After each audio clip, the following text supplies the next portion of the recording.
Hello दोस्तों, शौर्य classes में आप सभी का स्वागत है। दोस्तों, आज से हम एक नई सीरीज स्टार्ट करने वाले हैं जो कि विदेश नीति से रिलेटेड होने वाली है, जिस पे हम बात करेंगे सबसे पहले कि विदेश नीति किसे कहते हैं। और दोस्तों, इसके बाद सेकंड पार्ट में बात करेंगे कि विदेश नीति के निर्धारक तत्व कौन से होते हैं। इसके बाद थर्ड पार्ट में बात करेंगे कि भारतीय विदेश नीति के निर्धारक तत्व कौन से हैं। इसके साथ ही साथ दोस्तों, चौथे पार्ट में बात करेंगे कि भारतीय विदेश नीति के प्रमुख उद्देश्य क्या है। इसके बाद लास्ट पार्ट में बात करेंगे कि भारतीय विदेश नीति के प्रमुख सिद्धांत कौन से हैं। तो दोस्तों, आज की इस वीडियो में हम सबसे पहले बात करेंगे कि विदेश नीति किसे कहते हैं। दोस्तों, ये टॉपिक काफी इंपॉर्टेंट है, एग्जाम में इस टॉपिक पे से कई बार सवाल पूछे जाते हैं। सो आप इस वीडियो को एंड तक जरूर देखें ताकि इस टॉपिक का कोई भी इंपॉर्टेंट पार्ट आपसे मिस ना हो। सो आइए दोस्तों, वीडियो को स्टार्ट करते हैं और सबसे पहले बात करते हैं कि विदेश नीति किसे कहते हैं। विदेश नीति दोस्तों, विदेश नीति उस नीति को कहा जाता है जिसके द्वारा कोई राष्ट्र यानी कि कोई देश यह तय करता है कि उसे अन्य देशों के साथ कैसा व्यवहार करना है। यानी कि दोस्तों, एक नीति जिसके द्वारा, जिसके माध्यम से यानी कि जिसके हिसाब से एक देश यह डिसाइड करता है कि उसे अन्य देशों के साथ कैसा व्यवहार करना है, कहाँ तक कब तक एक रिलेशन मेंटेन करना है, यानी कि एक संबंध बनाकर रखना है। दोस्तों, विदेश नीति को एक उदाहरण से समझने की कोशिश करते हैं। जैसे कि परिवार के अंदर क्या होता है, परिवार के अंदर सदस्य होते हैं, उनके आपस में कुछ ना कुछ रिश्ते होते हैं, है ना, जिसको हम इंटरनल रिलेशंस कहते हैं। इसके अलावा परिवार तय करता है कि उसे अन्य परिवारों के साथ कैसा रिलेशन रखना है, यानी कि कैसे संबंध रखने हैं, कहाँ तक कब तक एक रिलेशन मेंटेन करना है, जिसके पीछे कई कारण होते हैं। परिवार की आवश्यकताएं हो सकती हैं, खुद के हित हो सकते हैं, स्वार्थ हो सकता है, जिसकी वजह से परिवार तय करता है कि उसे अन्य परिवारों के साथ कैसा संबंध रखना है, कहाँ तक कब तक संबंध रखना है और एक रिलेशन मेंटेन करना है। सो मान लीजिए, जो ये परिवार है वो एक देश है और जो अन्य परिवार है वो अन्य देश है। जब देश एक नीति के द्वारा ये तय करता है कि उसे अन्य देशों के साथ किस तरीके का व्यवहार करना है, कहाँ तक कब तक एक संबंध बनाकर रखना है, उसे विदेश नीति कहते हैं। सो दोस्तों, आसान शब्दों में कहें तो विदेश नीति उस नीति को कहा जाता है जिसके हिसाब से, जिसके माध्यम से एक देश डिसाइड करता है कि उसे अन्य देशों के साथ कैसा व्यवहार करना है, कहाँ तक कब तक और किस प्रकार से संबंध बनाकर रखना है। और दोस्तों, आज के इस युग के अंदर, यानी कि आज के इस वैश्वीकरण के युग के अंदर कोई भी देश आत्मनिर्भर नहीं है। एक देश की निर्भरता दूसरे देश के ऊपर सामाजिक, आर्थिक, राजनीतिक, सांस्कृतिक और व्यापारिक रूप से बढ़ती जा रही है। इससे पहले भी, यानी कि इस वैश्वीकरण के युग से पहले भी देशों के बीच में संबंध हुआ करते थे, जैसे कि सामाजिक, आर्थिक, राजनीतिक, व्यापारिक रूप से दो देशों के बीच में संबंध हुआ करते थे। इसके साथ ही साथ दोस्तों, हर एक देश के अपने अपने हित होते हैं जिनको राष्ट्रीय हित कहा जाता है। हर एक देश चाहता है कि अपने राष्ट्रीय हितों की सुरक्षा करे और हर एक देश अपने राष्ट्रीय हितों की सुरक्षा के लिए विदेश नीति का निर्धारण करता है, यानी कि विदेश नीति का निर्माण करता है, विदेश नीति बनाता है। और जो देश की सरकार होती है वो ये तय करती है कि उसे अन्य देशों के साथ किस प्रकार के संबंध रखने हैं, यानी कि किस प्रकार के संबंध कहाँ तक कब तक रखे जाएंगे। दोस्तों, शीत युद्ध के समय में यूएसए और यूएसएसआर की क्या कोशिश रहती थी कि अन्य देशों के व्यवहार में परिवर्तन कराकर उनको अपने अपने गुटों में शामिल कर लिया जाए। दोस्तों, जैसे कि हम सभी जानते हैं कि शीत युद्ध के समय में विश्व दो भागों में बटा हुआ था, यूएसए और यूएसएसआर, यानी कि पूंजीवाद और साम्यवाद। इन दोनों देशों की क्या कोशिश रहती थी कि जितने भी अन्य देश हैं उन सभी को अपने अपने गुटों में शामिल किया जाए। लेकिन भारत की कोशिश रहती थी कि अन्य देशों के व्यवहार को नियंत्रित किया जा सके और गुट निरपेक्ष आंदोलन को और प्रभावी बनाया जा सके।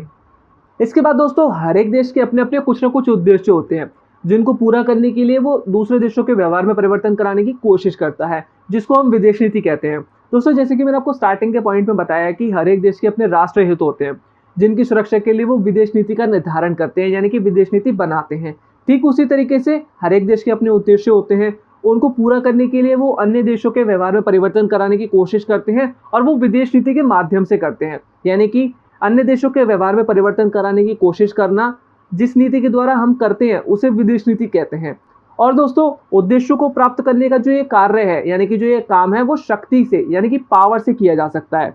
तो इस तरीके से हम कह सकते हैं कि राष्ट्रहित और शक्ति विदेश नीति के दो मुख्य अंश हैं। दोस्तों, राष्ट्रहित का मतलब होता है ऐसे उद्देश्य जिनको कोई राष्ट्र यानी कि कोई देश प्राप्त करना चाहता है, यानी कि ऐसे उद्देश्य जिनको कोई देश प्राप्त करना चाहता है, जैसे कि देश की अखंडता की रक्षा करना राष्ट्रहित का सबसे प्रमुख उद्देश्य होता है। और दोस्तों, राष्ट्रहित हर देश की विदेश नीति का सबसे मूल उद्देश्य होता है, यानी कि अपने राष्ट्र हितों की सुरक्षा करना हर एक देश की विदेश नीति का सबसे प्रमुख उद्देश्य होता है।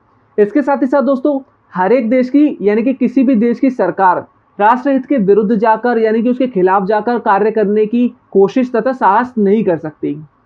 इसके साथ ही साथ दोस्तों, कई बार ऐसा होता है कि सरकार, जो देश की सरकार होती है, वो राष्ट्र हितों का सही से अनुमान नहीं लगा पाती और एक गलत धारणा बना लेती है, जिसकी वजह से क्या होता है कि कई बार जो नीतियां होती हैं वो सफल होने के बजाय असफल हो जाती हैं। और दोस्तों, एक अच्छी विदेश नीति उस देश के राष्ट्रहित और उद्देश्य को ध्यान में रखकर बनाई जाती है। यानी कि एक अच्छी विदेश नीति वो होती है जिसके अंदर राष्ट्रहितों और उद्देश्यों को ध्यान में रखा जाता है। और दोस्तों, शक्ति सभी संबंधों का मूल आधार होती है, जिसके द्वारा कोई भी राज्य अन्य राज्यों से वह सब कुछ करवा सके जो वह करवाना चाहता है, और जो वह नहीं चाहता है वैसा करने से अन्य देशों को रोक सके। यानी कि दोस्तों, एक देश जितना पावरफुल होगा उसकी विदेश नीति भी उतनी शक्तिशाली होगी। देश अगर पावरफुल होगा तो वह अन्य देशों को वह सब करने से रोक सकता है जो वो नहीं करवाना चाहता, और वह सब करवा सकता है जो वह करवाना चाहता है। यानी कि दोस्तों, जो विदेश नीति है वो साध्य और साधनों का समन्वय है। साधन का मतलब शक्ति। शक्ति ही एकमात्र ऐसा साधन है जिसके माध्यम से, यानी कि जिसकी मदद से कोई भी राज्य, कोई भी देश अन्य राज्यों के व्यवहार, राज्य का मतलब यहाँ पर दोस्तों देश से है, देश अन्य देशों के व्यवहार में परिवर्तन कर सकता है और उनको नियंत्रित कर सकता है, जैसे कि मैंने आपको लास्ट पॉइंट में बताया। इसके साथ ही साथ दोस्तों, जो राष्ट्रहित है वो विदेश नीति का साध्य है, यानी कि उद्देश्य है। तो हम कह सकते हैं कि विदेश नीति साध्य व साधनों का समन्वय है। यानी कि विदेश नीति के अंदर साध्य और साधन दोनों हैं। हम अपने राष्ट्र हितों की सुरक्षा के लिए, अपने उद्देश्यों को प्राप्त करने के लिए शक्ति के माध्यम से राज्यों के व्यवहार के अंदर परिवर्तन कराने की और उसको नियंत्रित करने की कोशिश करते हैं। दोस्तों, विदेश नीति में परिवर्तन आ सकता है। ये हर देश की इच्छा पर निर्भर करता है कि वह अन्य देशों के साथ कैसा व्यवहार करना चाहता है, कहाँ तक, कब तक एक संबंध बनाकर रखना चाहता है। जैसे कि हम उदाहरण ले सकते हैं, भारत का 1949 में किया गया यह निर्णय कि वह दक्षिण अफ्रीका की जातिवादी सरकार के साथ कोई संबंध नहीं रखेगा, वह भारत की विदेश नीति का एक अंश था। यानी कि दोस्तों, 1949 में भारत की सरकार ने डिसाइड किया था कि दक्षिण अफ्रीका की वो जातिवादी सरकार के साथ कोई संबंध नहीं रखेगा। तो ये जो चीज़ थी, ये जो परिवर्तन आया उनकी विदेश नीति के अंदर, तो हम कह सकते हैं कि विदेश नीति में परिवर्तन आ सकता है और ये भारत की विदेश नीति का एक प्रमुख अंश था। तो दोस्तों, एक छोटी समरी की बात कर लेते हैं कि विदेश नीति किसे कहते हैं। दोस्तों, विदेश नीति एक ऐसी नीति होती है जिसके हिसाब से और जिसके माध्यम से एक देश डिसाइड करता है कि उसे अन्य देशों के साथ कैसा व्यवहार करना है, कहाँ तक, कब तक संबंधों को बनाकर रखना है, यानी कि रिलेशन मेंटेन करना है। और दोस्तों, राष्ट्र के हितों और राष्ट्र के उद्देश्यों को ध्यान में रखकर जो नीति बनाई जाती है वही एक अच्छी विदेश नीति होती है। हम कह सकते हैं कि विदेश नीति साध्य और साधन का समन्वय है, यानी कि साध्य और साधन इसमें दोनों ही हैं। साध्य का मतलब है राष्ट्रहित और राष्ट्र के उद्देश्य जो होते हैं, यानी कि देश के उद्देश्य और देश के राष्ट्रहित। इसके अलावा शक्ति वह माध्यम है जिसकी मदद से कोई राष्ट्र, यानी कि कोई देश अन्य देशों के व्यवहार में परिवर्तन कराता है और उसको नियंत्रित करता है। सो दोस्तों, हम कह सकते हैं कि शक्ति और राष्ट्रहित विदेश नीति के दो सबसे प्रमुख अंश हैं। सो दोस्तों, ये टॉपिक यहीं पर पूरा होता है। उम्मीद करता हूँ आपको ये टॉपिक अच्छे से समझ में आया होगा कि विदेश नीति किसे कहते हैं और विदेश नीति के दो प्रमुख अंश क्या हैं। वीडियो अच्छा लगा हो तो वीडियो को लाइक करें, कमेंट करें, साथ ही साथ अपने उन सभी दोस्तों के साथ शेयर करें जिनको इस वीडियो की ज़रूरत है। चैनल को सब्सक्राइब करें, बेल नोटिफिकेशन को दबाएं ताकि आपको फ्यूचर की वीडियोस का नोटिफिकेशन मिलता रहे। मिलते हैं नेक्स्ट वीडियो में। Thank you so much.